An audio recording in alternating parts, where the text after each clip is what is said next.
नमस्कार। इस कार्यक्रम में हम वॉशिंगटन G20 शिखर सम्मेलन की यात्रा लैंगिक समानता में प्रगति और चुनौतियां विषय पर चर्चा कर रहे हैं। वॉशिंगटन DC में हुए G20 शिखर सम्मेलन को एक दशक से अधिक समय बीत चुका है, फिर भी लैंगिक असमानता विश्व स्तर पर बनी हुई है। महिलाएं अभी भी शिक्षा, रोजगार, स्वास्थ्य सेवा और कानूनी अधिकारों तक असमान पहुंच से जूझ रही हैं। भारत में महिलाओं को कई गंभीर चुनौतियों का सामना करना पड़ता है। आइए उन पर एक नजर डालते हैं। सरकारी प्रयासों के बावजूद ग्रामीण महिलाओं में अभी भी साक्षरता दर कम है, जिससे उनकी सूचना और आर्थिक अवसरों तक पहुंच सीमित हो जाती है। कन्या भ्रूण हत्या, दहेज और जल्द विवाह जैसे गहरे रीति रिवाज लड़कियों की शिक्षा को हतोत्साहित करते हैं। साथ ही पारंपरिक लिंग भूमिकाएं बनी हुई हैं, जिसमें पुरुषों को मुख्य रूप से कमाने वाले के रूप में देखा जाता है। इससे महिलाओं के खिलाफ पूर्वाग्रह और भेदभाव चिरस्थायी प्रतीत हो रहा है।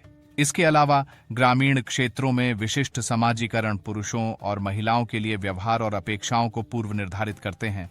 यह महिलाओं के सशक्तिकरण में बाधा उत्पन्न करता है। अगर हम राजनीति में महिलाओं की बात करें तो विधायी निकायों में महिलाओं का प्रतिनिधित्व काफी कम है।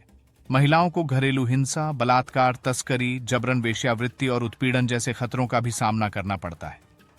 अपर्याप्त स्वच्छता सुविधाओं के साथ साथ मासिक धर्म स्वच्छता उत्पादों और शिक्षा तक सीमित पहुंच मासिक धर्म प्रबंधन में बाधा डालती है। आइए अब हम महिला सशक्तिकरण के उपायों पर नजर डालते हैं। लैंगिक समानता के लिए आर्थिक सशक्तिकरण महत्वपूर्ण है। विभिन्न शोधों से पता चला है कि जब महिलाएं आर्थिक रूप से सशक्त होती हैं तो समाज वृद्धि करता है। शिक्षा और रोजगार के अवसरों तक समान पहुंच सुनिश्चित करने से G20 देशों को अपनी महिला कार्यबल की क्षमता का दोहन करने में मदद मिलेगी। इसके अलावा महिलाओं को आर्थिक रूप से सशक्त बनाने के लिए वित्तीय साक्षरता, व्यावसायिक प्रशिक्षण और महिलाओं के उद्यमिता विकास के लिए मजबूत समर्थन आवश्यक है। साथ ही सामाजिक दृष्टिकोण को बदलना भी उतना ही महत्वपूर्ण है। स्पष्ट है कि गहरे लिंग पूर्वाग्रह प्रगति में बाधा डालते हैं। शिक्षा समानता को बढ़ावा देकर और रूढ़ियों को दूर करके इन मानदंडों को चुनौती दी जानी चाहिए। स्कूलों में व्यापक लैंगिक शिक्षा कार्यक्रम महिलाओं के प्रति धारणाओं को नया रूप दे सकते हैं और समावेशी दृष्टिकोण को बढ़ावा दे सकते हैं। इसके साथ विधायी सुधार भी अपरिहार्य हैं।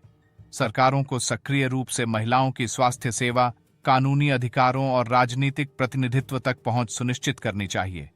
लिंग आधारित हिंसा को संबोधित करने, प्रजनन अधिकारों को सुरक्षित करने और समान वेतन की वकालत करने के लिए प्रभावी कानूनों और नीतियों की आवश्यकता होती है, जो महिलाओं को भेदभाव और हिंसा से बचाती है। G20 राष्ट्र ऐसे समावेशी समाज का निर्माण कर सकते हैं जहां महिलाएं समान अवसरों का लाभ करें और सामाजिक, आर्थिक और राजनीतिक विकास में पूरी तरह से योगदान दें एवं सतत विकास और साझा समृद्धि को बढ़ावा दें। इस दिशा में भारत ने कई पहलें आरंभ की है जो लैंगिक समानता को बढ़ावा दे रही हैं। समान पारिश्रमिक अधिनियम, मातृत्व लाभ अधिनियम और कार्यस्थल पर महिलाओं का यौन उत्पीड़न रोकथाम अधिनियम जैसे कानूनी प्रावधान महिलाओं की सुरक्षा और उन्हें सशक्त बनाने हेतु संचालित किए जा रहे हैं। सामाजिक जागरूकता और सहयोगात्मक प्रयासों के साथ ये पहलें भारत में लैंगिक समानता को आगे बढ़ाने में महत्वपूर्ण भूमिका निभा रही हैं।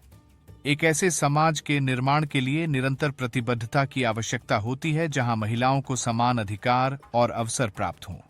धन्यवाद।